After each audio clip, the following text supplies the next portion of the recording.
RISE, Mm, the thank you. podcast where resilience is not just a concept but a lived experience. Mm, I'm your host, Thomas Scaria, a resilience coach, a ultramarathoner, and a relentless believer in the human spirit's ability to rise. This podcast, as a companion to my book Resilience Plus Rise, 26.2 Transformative Miles to Unleash Your Marathon of Life Mindset. Each episode is a raw, unfiltered dive into the stories of those who have faced life's hardest battles and emerged stronger. Today, I have a great pleasure and privilege to host David Kobelin. He puts his tag as Identity Restoration Specialist. yes. He's a coach. He's a director of training at Awaken Coaching. He believes in assisting individuals and organizations worldwide in identifying what is the most important to them, Mhm. why it is important to them, and what they can do about it. So, with this, David, welcome to Resilience Plus Rise, the Well, podcast. thank you, Thomas. Man, after that, I was going, I really want to meet that guy. He sounds fantastic. Well, have a look onto the mirror, and there you are. There we are. Good, good, good, good. Yeah.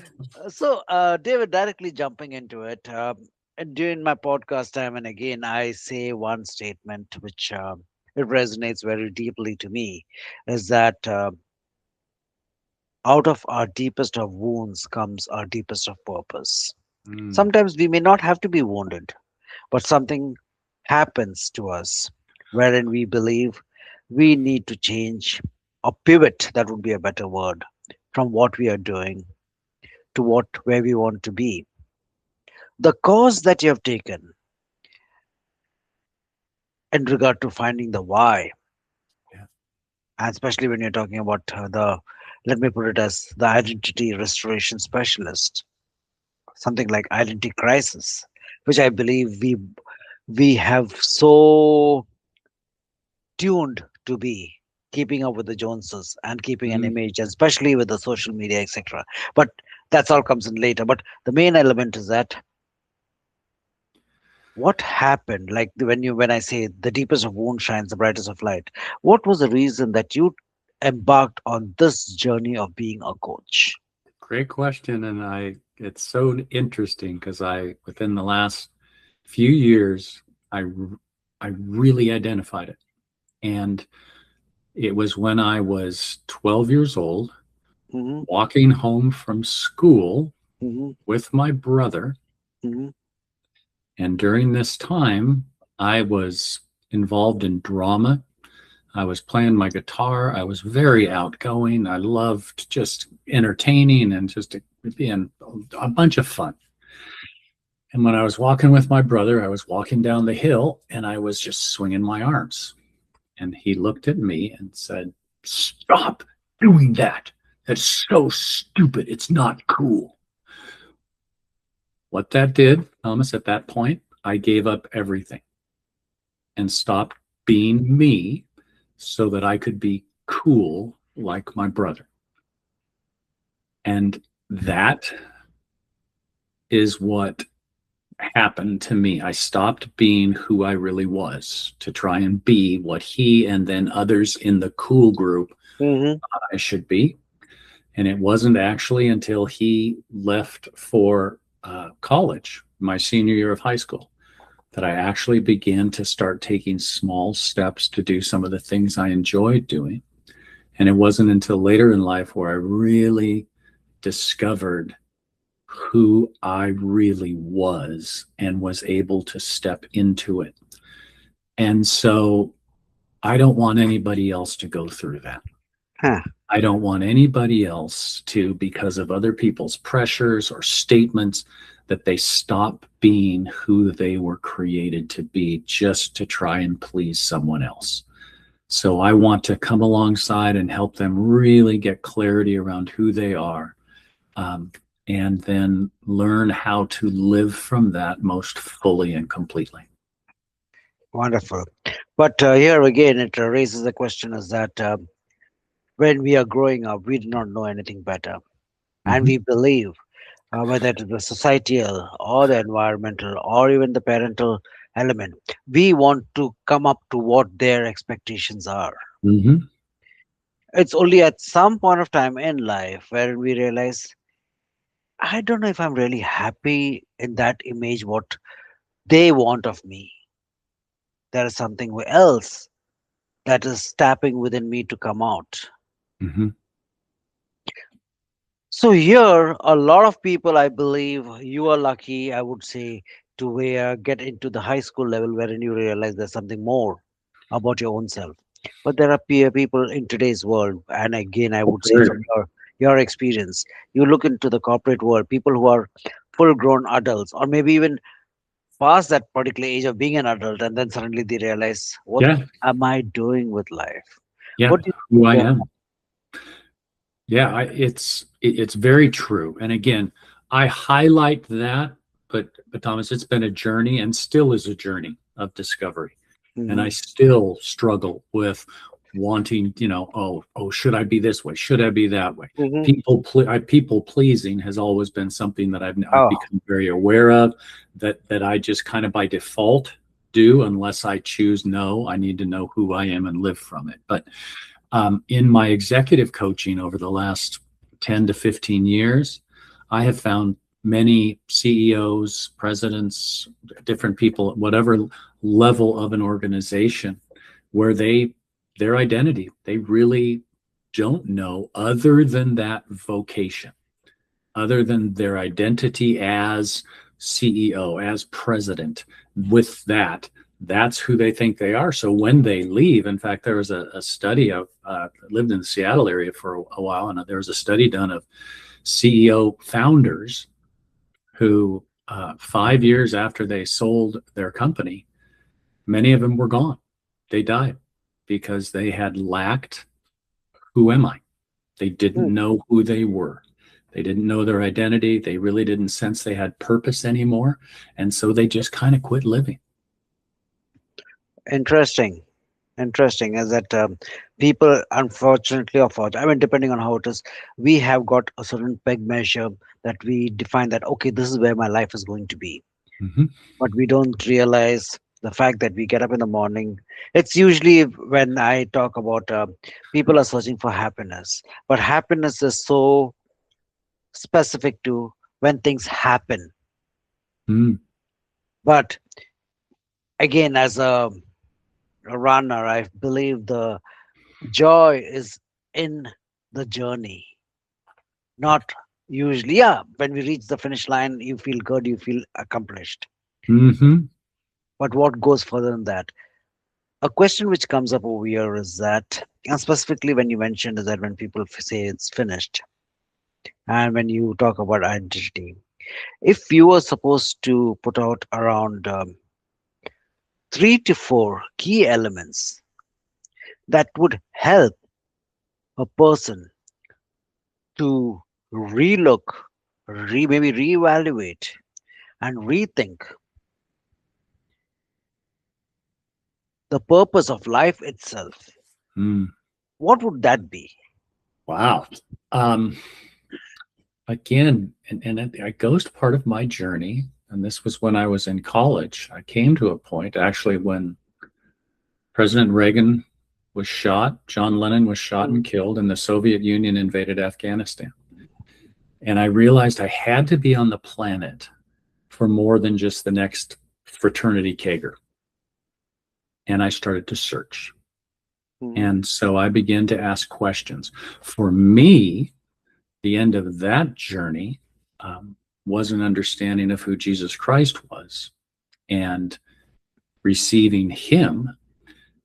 And from there, understanding my true identity was sourced in him.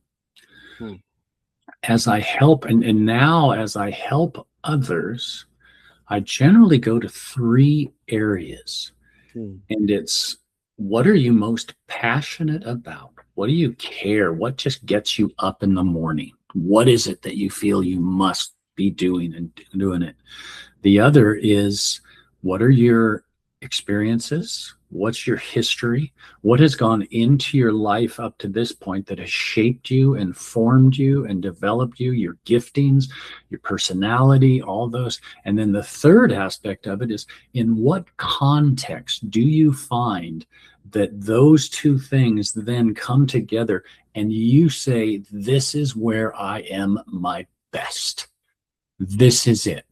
And my sense is, if I were to ask you, when you are running and when you're doing what you love to do, and you're taking the skill, the experience that you've brought, there is a sense of, this is me.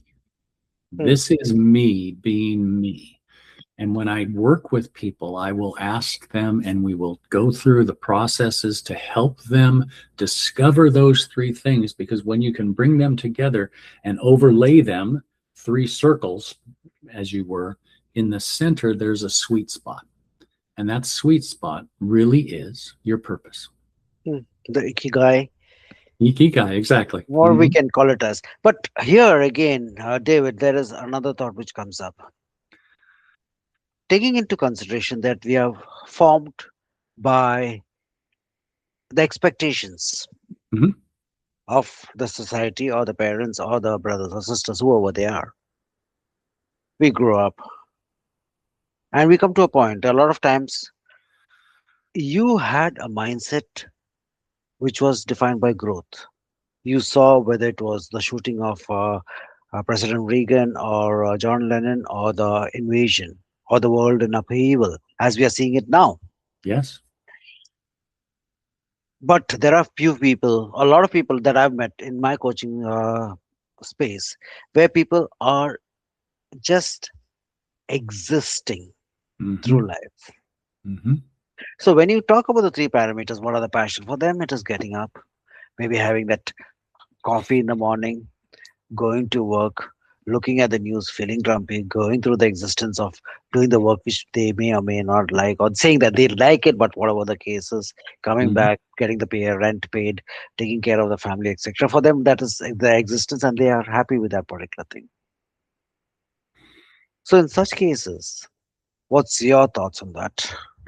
I think a lot of it would be each individual when you begin to hear their story. And that's why I always listen to who they are, where they came from, what's shaped them, what's formed them, what has developed them.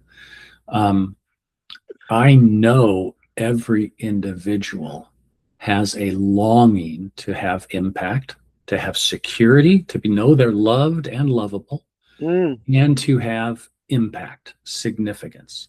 We're hardwired with that.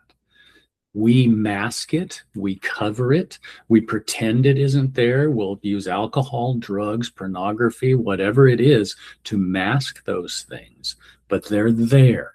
And a lot of times, what I've found, as I'm sure you have as a coach, when I build trust with my clients, when they know they can really trust me and mhm, they allow me to ask them the challenging, deeper questions, there, and as you, it's the why questions. Why is that important? What mm, value does that bring to you? When they allow you to lead them down that path, there comes a point where those deep longings begin to bubble up to the surface. okay, And so that's it's the process of getting them to that point. And in each individual, it depends who they are, how long that might take. And some, they may not want to go there at that point.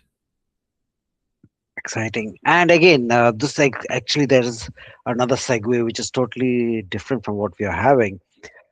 You mentioned about talking to people. So there are people who feel what is that? The imposter syndrome is, oh no, I don't think so. I want to tell a coach. In today's world, wherein AI is coming up to be very, very efficient. Let's face it, it's getting to be very, very efficient in understanding the persona that you are. If you give the right prompts and the way you say the right, ask the right things, it can also answer. So, you as a coach, or even me as a coach, what are your thoughts about a person looking through AI for responses and having a coach, Yeah. especially in this particular demography wherein people, they have been existing, and there's always that imposter syndrome. They don't want to really come out and talk to somebody, because you mentioned a very key word about trust. For me also, it is the three T pillars, that is your trust, truth, and transparency. Hmm. Okay, but there are some people, I don't want to talk to anybody. Let me talk to a machine. At least in that way, I can still hide behind, Yeah. and maybe I can tell my deepest of hurts, my deepest of truths, or deepest of demons, which is inside me. So, what's your take on that? Yeah, I think as in all things, I think it can be a tool that can help in its proper context. Um, I think when people go to it and pour their hearts out to it, knowing the way that the AI is programmed, it's the AI is only going to give them good things about themselves and make them try and make them feel really good. I mean, I joke around, if I ever want to feel better, I just go type in and say, "Hey, what do you think of this AI?" And they'll come back and say, "David, that was fantastic. It's superb. Way to go." If I want to be stroked that way. Hmm. And thinking about it quite honestly, as I know you know, probably one of the best things I do as a coach is I listen and I keep my mouth shut. I let silence do the work that it needs to do. And AI can't do that. It'll just blurb it, and you can't. There's something about that personal, in person, when you ask that question and somebody Uh-huh. starts to go through, and you just sit. You don't rescue. You don't try and dive in. You know those times when you're just supposed to sit and embrace the silence and let the silence do its work. Um, and that AI does not have a spirit, so AI cannot pick up the eyes. It cannot pick up the way you're sitting. It cannot pick up the way your voice cracks or does the things that we know are incredibly important when something is happening inside of someone. It's so much more than just the words. So if if they say, what are some great questions to ask to help me understand this, I think AI could give some good Brilliant thoughts. questions, I yes. think some good thoughts, but it's never going to do what a coach like you and I can do in a relationship. True, to a good extent, because again, I have been looking through some of the innovations Hmm. in AI, specifically from the space of coaching, etc. There are now modalities which you're working on a camera with another persona, like a coach. Because first we used to say, yeah, it is just a screen and you're typing the things, but now you can have You another can talk, persona, have an avatar kind of a avatar, thing. and Yeah. you're talking to the person, and they can understand, they can see your eyes on how it is. In fact, over there they have started showing us that how your pupils dilate or how it becomes smaller. It's all started picking up on these nuances, Hmm. wherein it understands where exactly what's happening around. So that's getting interesting. And as you mentioned, yes, it is, end of the day, it is a tool, and if you can use it to elevate the experience, that's where I look at it. Yeah, no, I agree. I Okay. completely agree. Yeah, no, I, and that's how I look at it, and I work around with it. yeah. So that's quite interesting on how we can work around with AI. Just be mindful of the time. I would ask one of the final questions is that if you have to give a suggestion, take your time on that. Just a suggestion. I'm not asking for advice, because I myself, I realize that I am not much of an advice taker. People like to give advice, but if Mhm. I'm looking out for a suggestion, that, or some practicalities that people could elevate themselves, if when they are listening to this podcast, what would be that takeaway that they can be looking into? I think I would go to, as you're hearing what you're hearing, what value, what's it doing for you? What Hmm. value is it providing? And now that you understand that, how can you give it away? How can you give it to someone else? That would be my suggestion, because I have found that When I just take and take and take, Mm, I get filled up, but so what? I mean, does it help? Yes. But what really makes a difference is when I begin to pour out and give it away. And when I'm able to do that, I, I, I think of, and I shared with you, my middle daughter and I ran the New York City Marathon last mhm. year. And the running of it was great with her and we loved it, but it was the preparation. It was talking to one another for the 6 months beforehand about our training and how we were doing and what was going on and all of that. The value that did in our relationship was, even crossing the finish line was a culmination, and that's great, and we True. had that. But it was the relationship that was built that we will never forget, ever. That's what it built, and that's why I want to, as you do too, encourage people to find that part of what they love to do with others, to give it away and help them experience that same thing. Beautiful. Wasn't it Mark Twain? I think so. I mentioned your purpose in life is to find the gift that you have been given with, and the next purpose is to giving it away. Beautiful. That's exactly it. Yeah, Yeah, that's really it. that's just fantastic. So, guys, if you believe you are in an identity crisis in some way or the other, if you believe that you have been existing and maybe existing very well with a mask and you're Mm, happy with that, it's okay. But if you believe it's time to drop the mask, maybe have a conversation, reach out to David. Maybe he will have some suggestions, some thoughts on how you could live your life fuller and better. So, with this, David, I so thank you for your space and time. It has been just a beautiful and a wonderful conversation. Thank you uh, so very much. you are more than welcome, and thank you. I absolutely enjoyed it.